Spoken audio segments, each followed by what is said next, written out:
Saya orang yang dibilang orang yang beruntung gitu loh. Oke. Jadi kita nggak ada angin, nggak ada hujan, di kontak sama manajemennya, terus bisa nggak gini make upin tim Mahabharata. Itu Entrepreneur Talking with Adi Nadira. Kari, kita bicara balik lagi nih. Kari adalah tamatan seorang sarjana ekonomi. Dan saya yakin dulunya itu ketika orang tua suruh kita kuliah, pasti mikirnya gimana saya dapat uang sebanyak-banyak dan secepat-cepatnya. Jadi misalnya tamat sini, kamu harus kerja ini yang sudah pasti dapat uangnya gitu. Nah, yang bikin sampai mutusin jadi entrepreneur, jadi pembisnis itu apa? Dan juga kalau boleh kita tanya sedikit, memang dari awal ketika tamat sekolah langsung menekuni Cahya Dewi atau apa? Nah, kalau dulu itu sebenarnya saya tuh nggak pengen kuliah ekonomi sebenarnya. Oke. Karena kakak ya udah pengennya jurusan kayak desain gitu, kayak misalnya buat baju, desainer seperti itu. Tapi kakak bilang itu loh hobi, itu kamu bisa pelajarin nanti setelah kamu kuliah, katanya gitu. Kamu kuliah aja dulu ekonomi. Sebenarnya motivasi yang memotivasi saya banget itu sebenarnya kakak saya.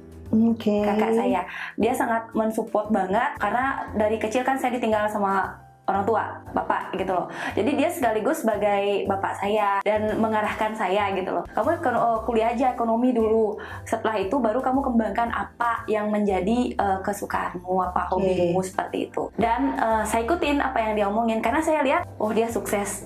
Kalau saya tipe orang yang lihat orangnya dulu, kalau orangnya tuh misalnya sesuai apa yang dia bilang sama perbuatannya dia sesuai, saya percaya. Saya tipe orang seperti itu. Tapi kalau udah perbuatannya nggak sesuai dengan apa yang dia lakukan, gimana ya? Kayak kurang percaya gitu. Jadi apa yang dia omongin saya percaya, dan dia selalu memotivasi gitu loh. Apa yang saya lakukan, dia selalu support juga. Sambil kuliah, sambil kuliah dia memberikan saya peluang untuk buka usaha di bandara. Jadi pada saat kuliah, Kak Ari sendiri sudah ada bisnis lain dan lakukan pada saat itu sambil kuliah ya? Itu di ruang tunggu keberangkatan, itu bisnisnya adalah jasa juga, tapi jasanya di bidang jasa refleksiologi. Jadi biasanya kalau penumpang sambil nunggu atau dilihat atau punya ada waktu, mereka refleksiologi dulu. Itu di ruang tunggu keberangkatan domestik. Nah, setelah itu sampai saya menikah. Nah, setelah itu adalah perubahan di bandara. Karena perubahan di bandara itu dikelola oleh perusahaan asing, jadi adanya tender-tender seperti itu. Saya bingung, ini mau kerja apa ya? Udah kadu ketergantungan gitu loh, kerja apa ya gitu. Nah, disitulah saya karena mertua juga pengen banget yang namanya punya salon kecantikan. Saya kursus-kursus sambil untuk jadi dari advice mertua pada saat itu? Iya, karena mertua dulu pengen banget yang namanya punya salon. Tapi karena nggak dikasih kerja sama mertua saya yang cowok dan keluarga juga, disuruh jadi ibu rumah tangga aja, dia mendukung saya banget untuk jadi entrepreneur. Perpanjangan kita mertua, aduh baik banget, pantas rezekinya lancar deh. Karena mertua saya benar-benar ya restuin banget gitu loh, karena apa ya, cita-citanya dia juga jadi tercapai. Sebenarnya ketemu satu ibarat kata inline visinya. Jadi karena udah tender dan nggak bisa lagi saya buka usaha di situ karena benar-benar tendernya tuh harus yang brand-brand yang punya franchise kayak gitu. Ya udah, ya saya buka alih profesi dulu, sesuai dengan hobi yang saya miliki, dan udah sarjana juga yang seperti cita-cita kakak saya juga udah sarjana. Ya terserah kamu mau ngapain gitu, mau kursus kayak apa, sekolah lagi seperti itu. Saya kursus di bidang kecantikan seperti salon, terus treatment, terus sekarang habis itu make up. Ternyata saya lebih feel-nya di make up, makanya saya buka itu awalnya itu adalah make up.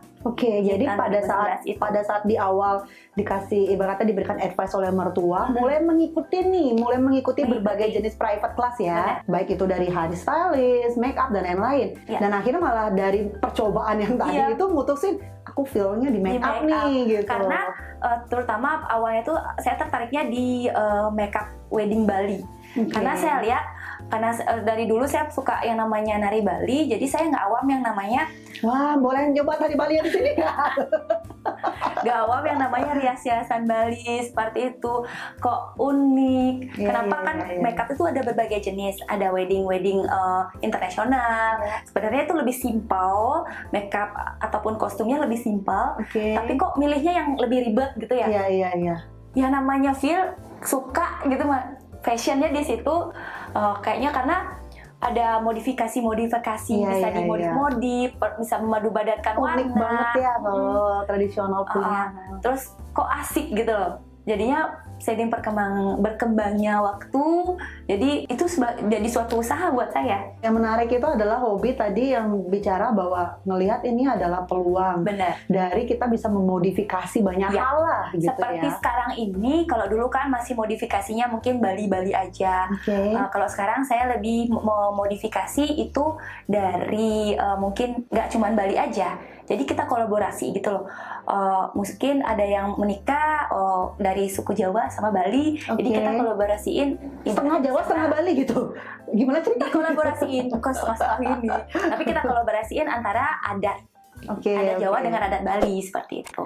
Atau mungkin dari Sumatera atau mungkin menikah dengan orang Bali juga kita kolaborasiin. Gak cuman itu juga, mungkin internasional kayak misalnya orang Cina nikah sama orang Bali, kita buat modifikasi antara paduan busana Bali dipaduin dengan busana Cina seperti itu. Nah memang beda ya kalau kita lihat dari gaya pembicaraannya untuk orang yang mengerti atau memiliki jiwa seni, itu pasti mikirnya udah gimana caranya nih biar orangnya yang biasa-biasa aja terus bisa kita ubah menjadi orang yang luar biasa dengan memadukan berbagai jenis kreasi yang ada ya. Nah saya juga tahu nih, kapan hari kita pernah lihat-lihat ke tempatnya Kak Ari bahwa Kak Ari punya koleksi berbagai jenis pakaian yang dibikin sendiri. Iya. Nah, ini boleh di-sharing nih sama kita. Kok kepikiran sampai bikin kayak gitu? Sebenarnya kalau dalam dunia fashion itu kan selalu berubah-ubah ya. Iya. Sesuai dengan perkembangan zaman.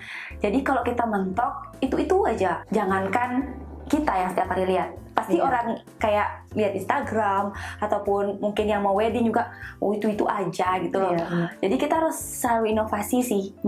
Kebetulan saya senang banget masalah mix and match seperti itu. Jadi happy aja kalau buat sesuatu itu, biarpun kadang-kadang orang nggak request saya buat aja. Nyanyian kemarin masalah di karantin itu malah bikin sendiri baju mix and match. Berapa? Nanti boleh dah kalau mau foto kita undang-undang kita gitu ya.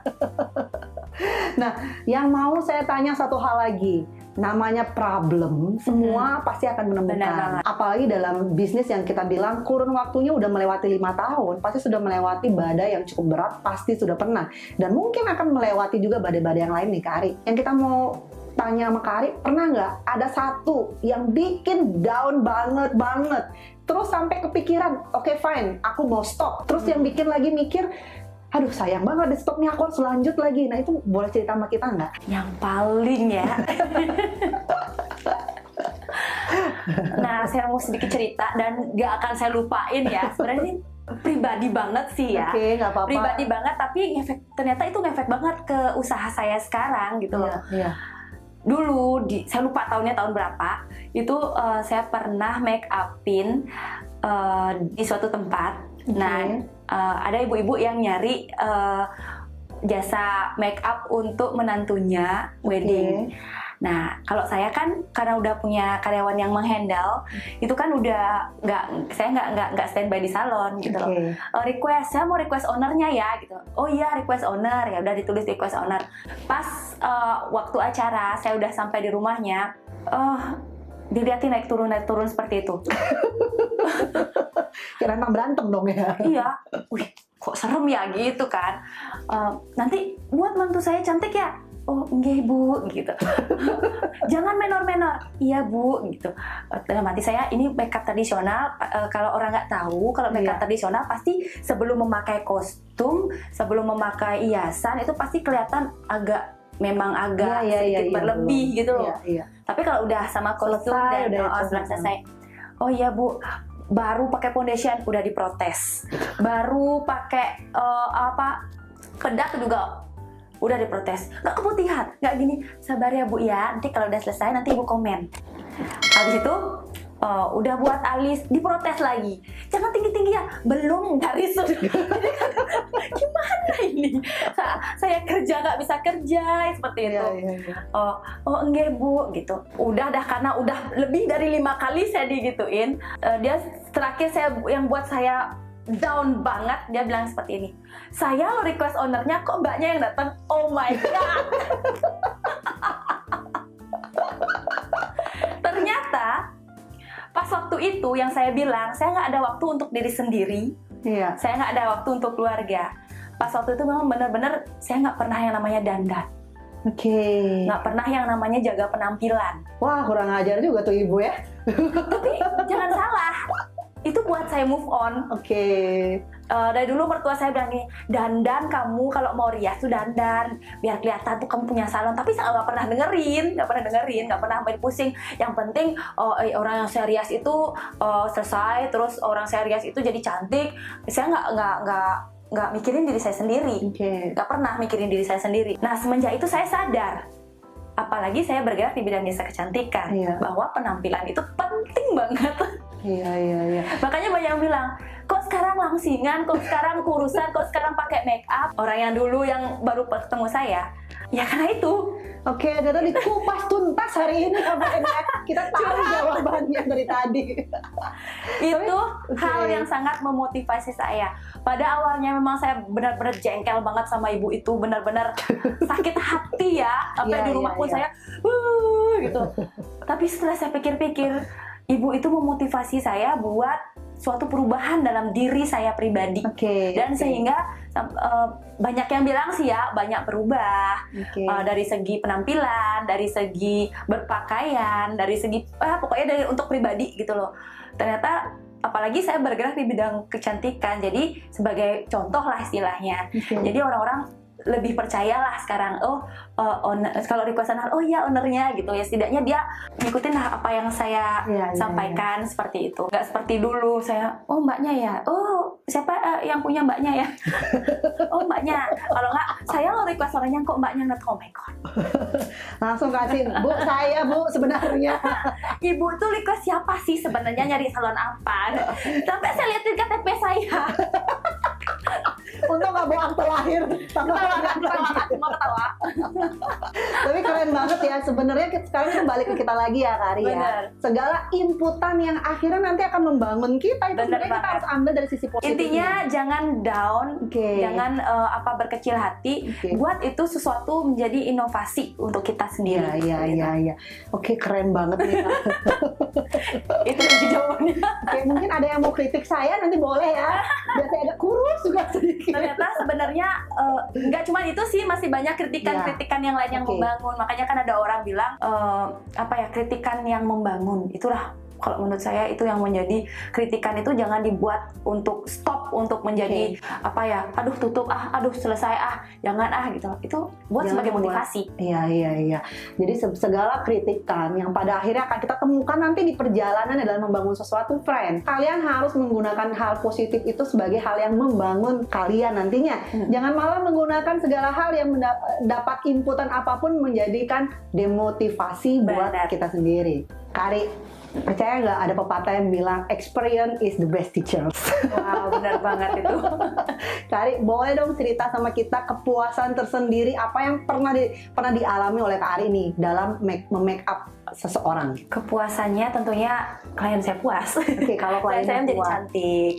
Jadi sesuai dengan yang dia inginkan. Seperti itu. Nah, kalau kaitannya tadi kan bilang di awal bahwa ada beberapa orang yang ngajak kolaborasi nih gitu. Boleh cerita sama kita ya siapanya? Kayak dulu pernah waktu zamannya ngehits Mahabharata. Dulu pernah ya ada make upin artis Mahabharata. Sebenarnya saya orang yang dibilang orang yang beruntung gitu loh. Jadi kita nggak ada angin, nggak ada hujan, di kontak sama manajemennya, terus bisa nggak make upin tim Mahabharata. Saya kira pertamanya kru-krunya atau siapa, MC atau apa. Oh ternyata artisnya. Pas waktu itu lagi trending-trending lagi hits-hitsnya. Ya kita support pas waktu itu. Terus ada seperti juga diajak kolaborasi sama Aurel, seperti itu juga dari manajemennya langsung juga yang nelpon. Terus Nagita, Raffi Ahmad, seperti itu. Itu sih ada beberapa. Banyak ya ternyata ya para artis yang sudah di make upin oleh Kak Ari dan yang ngambil Kak Ari sendiri. Iya, Pada saat itu. Nah sebenarnya yang kita bisa lihat di sini adalah seseorang di luar sana nggak akan bisa tahu Kak Ari kalau Kak Ari itu nggak melakukan branding yang cukup besar dan effortnya pada saat itu dan kerja keras yang maksimal, friend. Karena saya yakin ibarat kata banyak MUA, MUA gitu ya bacanya ya. Iya. Mua. Mua. Make up artis banyak banget di Bali kok nggak hanya Kak Ari. Iya. Tapi kenapa sih sampai mereka bisa melirik Kak Ari? Ya, even Kak Ari nggak pernah ngajak mereka kolaborasi dan Benar. sampai terpikir mereka mau kolaborasi itu kan ada sesuatu yang dilakukan oleh Kak Ari dan timnya Kak Ari pada saat itu yang menyebabkan dilirik nih sama mereka gitu ya. Nah, boleh nggak kasih kita satu istilahnya satu pembahasan di mana ada nggak orang yang pengen banget Kak Ari tuh make upin tapi belum kesampaian gitu? Siapa ya? Kalau salah satu orang itu sih nggak ada ya. Oke. Maksudnya belum harus si ini si itu. Bahkan saya pun sudah pernah di make upin soalnya. Mungkin artis internasional mungkin ya. Oke. Dulu pernah sih bantu ngeriasin Miss Award kayak gitu. Tapi itu udah lama, udah tahun 2012 ya kalau nggak salah. 2012 pada saat itu masih belum sebesar sekarang loh ya. Itulah saya bilang saya termasuk orang yang beruntung gitu loh. Oke. Tapi gini ya Kak Ari ya, kalau saya sangat percaya dan yakin keberuntungan kalau sekali dua kali itu memang keberuntungan. Bener. Tapi kalau seandainya keberuntungan Terus? yang terus-menerus itu tidak keberuntungan, Fred. Itu adalah kerja keras Usaha. yang direfleksikan hingga terjadi sampai dengan saat ini. Ini sangat bagus banget. Kita bisa lihat ya bahwa Kak Ari ini memang seorang yang low profile, di mana tadi bilangnya selalu adalah ini keberuntungan. I'm lucky. Lucky nggak ada yang ibarat kata Karena kali dua saya kali. mikir laki jadi otomatis positif laki terus. mindset. Positif mindset membuat positif result. Percaya ya, friend ya.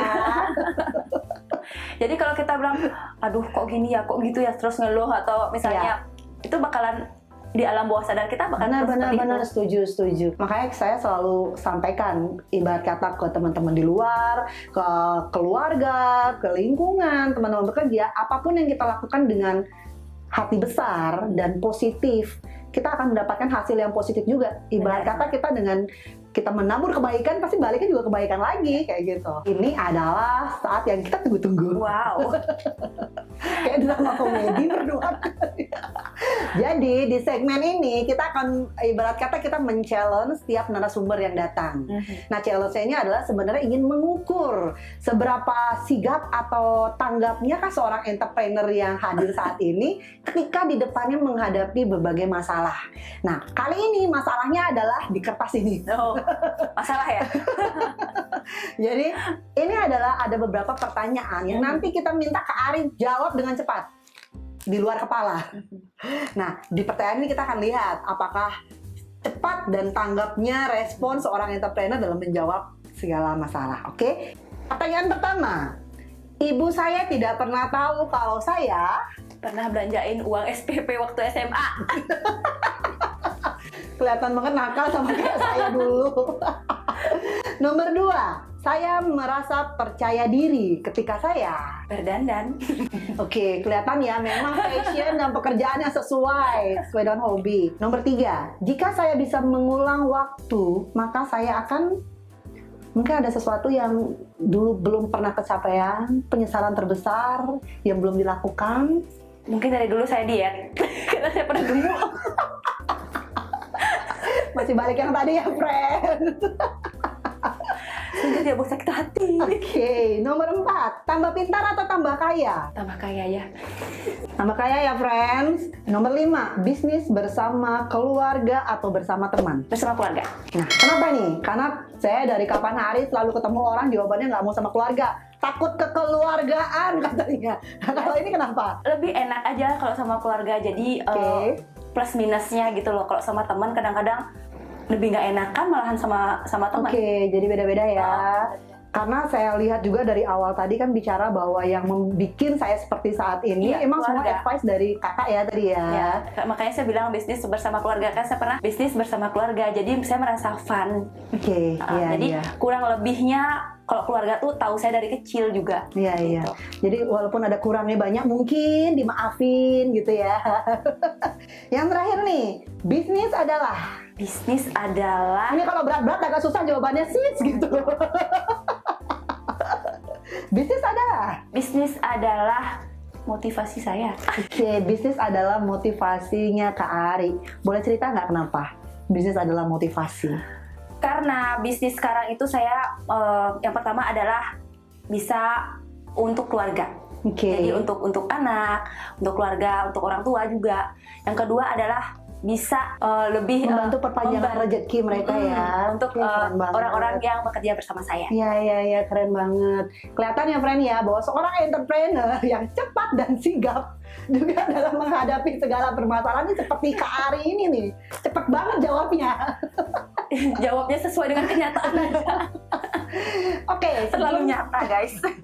sebelum kita akhiri nih Kak Ari, boleh nggak kasih kita tips atau motivasi buat our friend di luar? Yang mungkin mereka nih dari awal kan nggak tahu nih apa yang harus mereka lakukan, kayak begitu. Kalau saya pribadi, setiap orang kan berbeda nih. Iya. Kalau saya pribadi, untuk mengawali suatu bisnis, itu menurut saya adalah lebih baik apa yang kita suka, apa yang kita bisa, itu dikembangkan seperti Oke. itu. Dikembangkan dalam artian jangan memaksakan kalau suatu hal yang kita bisa, Ya, itu nggak bakalan mempan. Karena saya udah pernah sih melakukan hal yang bukan apa ya, jiwa saya seperti itu. Tapi kalau kita melakukan sesuai dengan hobi, sesuai dengan kegemaran, sesuai dengan kebisaan, itu mungkin nggak, capeknya itu nggak kerasa. Karena saya sampai sekarang ini, biarpun bangun subuh ataupun jauh-jauh seperti itu, meninggalkan kadang-kadang keluarga seperti itu, tapi masih ada sesuatu yang buat saya happy karena saya enjoy banget ngelakuinnya semua. Keren banget ya friends ya. Kak Ari, boleh nggak sebelum akhirnya kita bilang bye friends gitu? Bye friends. Bye friends. So friends, saya yakin kalian pernah mendengarkan pepatah ini. Do what you love and love what you do. Jika kita melakukan suatu pekerjaan yang disukai dan didasarkan dengan hati, maka pekerjaan yang sebenarnya berat pun akan terasa ringan dengan sendirinya. Saya Rina Dira, sampai jumpa di e-talk selanjutnya. Bye friends. E-talk, Entrepreneur Talking with Adi Nadira.